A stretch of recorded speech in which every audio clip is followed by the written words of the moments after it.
Thanks for join Global Tutorial Bernard Simamora, SSI, SIP, SH, MH, MM. Subscribe, like, and share. Selamat mengikuti. Mata kuliah pengantar ilmu hukum, PIH. Topik ke-73 dari 90 topik. Pengantar hukum pidana Indonesia. Istilah hukum pidana merupakan terjemahan dari istilah bahasa Belanda strafrecht berarti pidana, dan recht berarti hukum.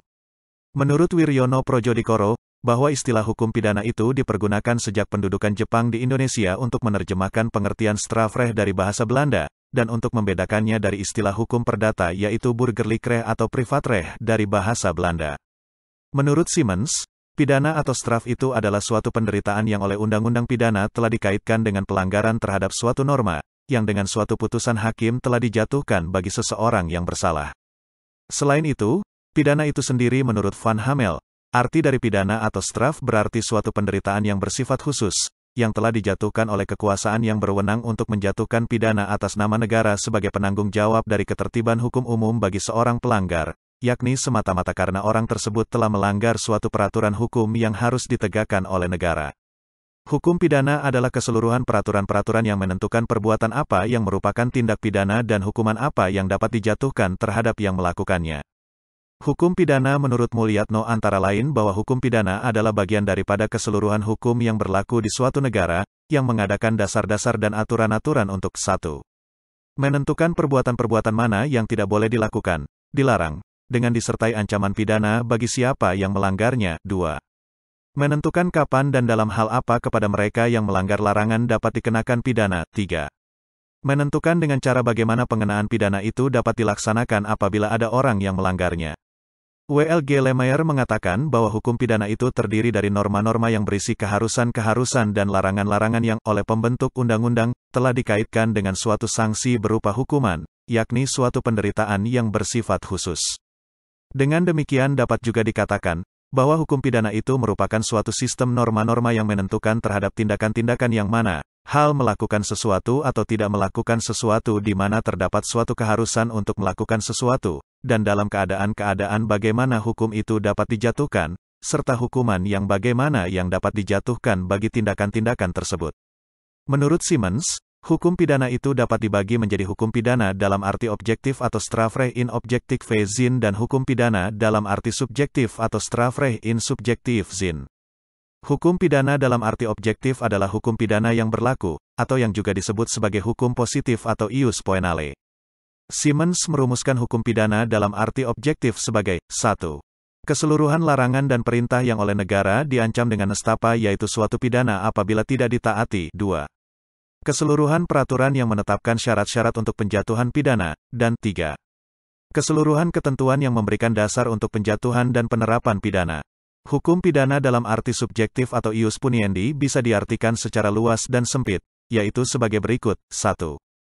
Dalam arti luas, hak dari negara atau alat-alat perlengkapan negara untuk mengenakan atau mengancam pidana terhadap perbuatan tertentu. 2.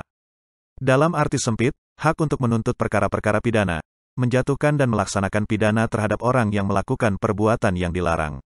Hak ini dilakukan oleh badan-badan peradilan. Jadi, ius puniendi adalah hak mengenakan pidana. Hukum pidana dalam arti subjektif, ius puniendi, yang merupakan peraturan yang mengatur hak negara dan alat perlengkapan negara untuk mengancam, menjatuhkan dan melaksanakan hukuman terhadap seseorang yang melanggar larangan dan perintah yang telah diatur di dalam hukum pidana itu diperoleh negara dari peraturan-peraturan yang telah ditentukan oleh hukum pidana dalam arti objektif, ius poenale. Dengan kata lain ius puniendi harus berdasarkan kepada ius poenale. Pompe memberikan definisi bahwa hukum pidana merupakan keseluruhan peraturan yang bersifat umum yang isinya adalah larangan dan keharusan terhadap pelanggarannya. Negara atau masyarakat hukum mengancam dengan penderitaan khusus berupa pemidanaan, penjatuhan pidana. Peraturan itu juga mengatur ketentuan yang memberikan dasar penjatuhan dan penerapan pidana. Selain itu, Hazewinkel Suringa memberikan definisi bahwa hukum pidana adalah sejumlah peraturan hukum yang mengandung larangan dan perintah atau keharusan yang terhadap pelanggarannya diancam dengan pidana, sanksi hukum, bagi barang siapa yang membuatnya. Muljatno mengemukakan bahwa hukum pidana adalah bagian dari semua hukum yang berlaku di suatu negara yang mengadakan dasar-dasar dan aturan hukum untuk 1. Menentukan perbuatan mana yang tidak boleh dilakukan dan yang dilarang dengan disertai ancaman atau sanksi yang berupa pidana tertentu bagi barang siapa yang melanggar larangan tersebut. 2. Menentukan kapan dan dalam hal-hal apa kepada mereka yang telah melanggar larangan-larangan itu dapat dikenakan sanksi atau dijatuhkan pidana sebagaimana yang telah diancamkan. 3. Menentukan dengan cara bagaimana pengenaan pidana itu dapat dilaksanakan, apabila ada orang yang disangka telah melanggar larangan tersebut. Ciri-ciri hukum pidana adalah 1. Pelanggaran. 2. Kejahatan. 3. Kepentingan umum. Hukum pidana dibedakan menjadi 2, yaitu pidana formil dan material. Van Bemmelen mengemukakan bahwa hukum pidana material terdiri atas tindak pidana yang disebut berturut-turut, peraturan umum yang dapat diterapkan terhadap perbuatan itu, dan pidana yang diancamkan terhadap perbuatan itu. Sedangkan, hukum pidana formil mengatur cara bagaimana acara pidana seharusnya dilakukan dan menentukan tata tertib yang harus diperhatikan pada kesempatan itu. Hukum pidana mempunyai 2 unsur pokok yang berupa norma dan sanksi, dengan fungsi sebagai ketentuan yang harus ditaati oleh setiap orang di dalam pergaulan hidup bermasyarakat dan untuk menjamin ketertiban hukum, maka hubungan hukum yang ada dititik beratkan kepada kepentingan umum. Hukum pidana bersifat publik. Hukum publik adalah hukum yang mengatur kepentingan publik, masyarakat umum. Menurut Wiryono Projodikoro bahwa hukum pidana dapat dinyatakan hukum publik.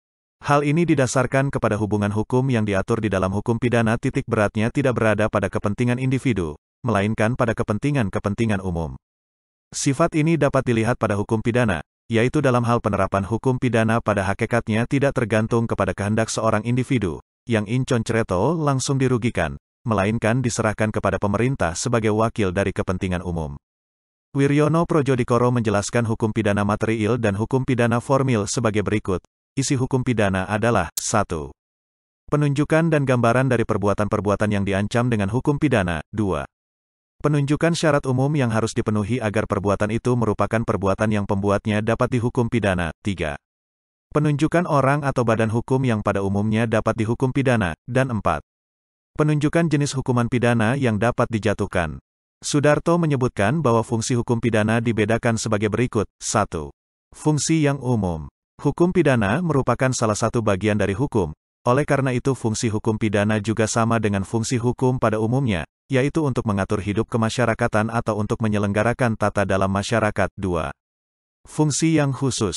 Fungsi khusus bagi hukum pidana adalah untuk melindungi kepentingan hukum terhadap perbuatan yang hendak memperkosanya, rekat Guterskuts, dengan sanksi yang berupa pidana yang sifatnya lebih tajam jika dibandingkan dengan sanksi yang terdapat pada cabang hukum lainnya. Dalam hal ini perlu diingat pula, bahwa sebagai alat social control fungsi hukum pidana adalah subsidiar, artinya hukum pidana hendaknya baru digunakan apabila usaha-usaha lain kurang memadai. Sudarto juga mengemukakan sumber hukum pidana Indonesia adalah sebagai berikut. 1. Sumber utama hukum pidana Indonesia adalah hukum yang tertulis.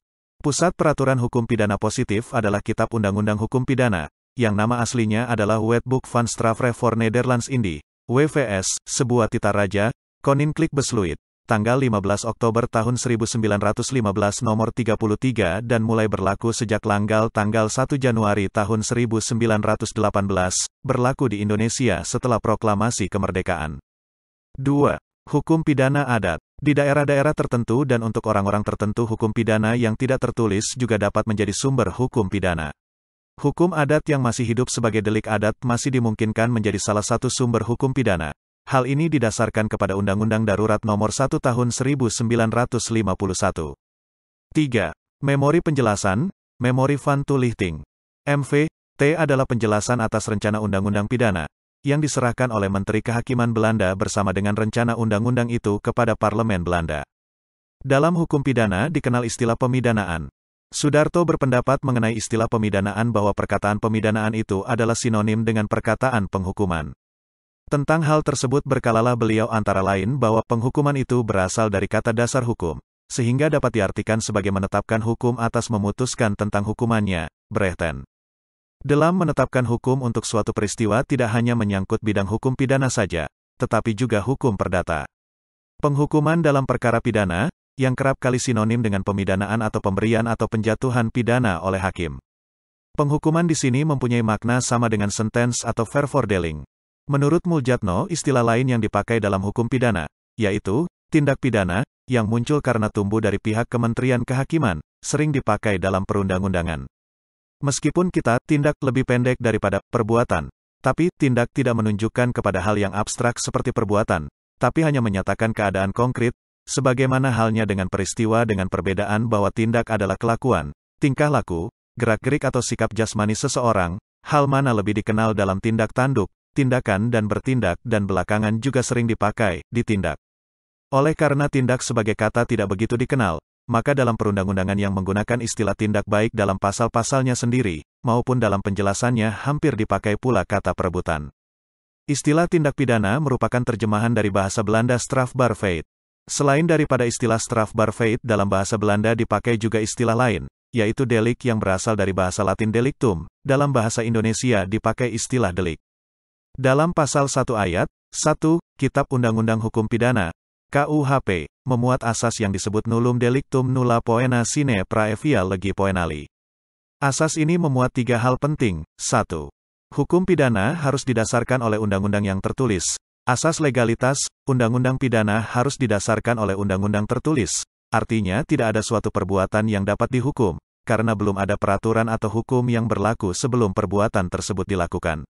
Apabila berdasarkan hukum adat, tidak tertulis, maka yang dipakai hakim dalam memutus perkara berdasarkan Undang-Undang Darurat Nomor 1 Tahun 1950. 2. Hukum pidana tidak berlaku surut.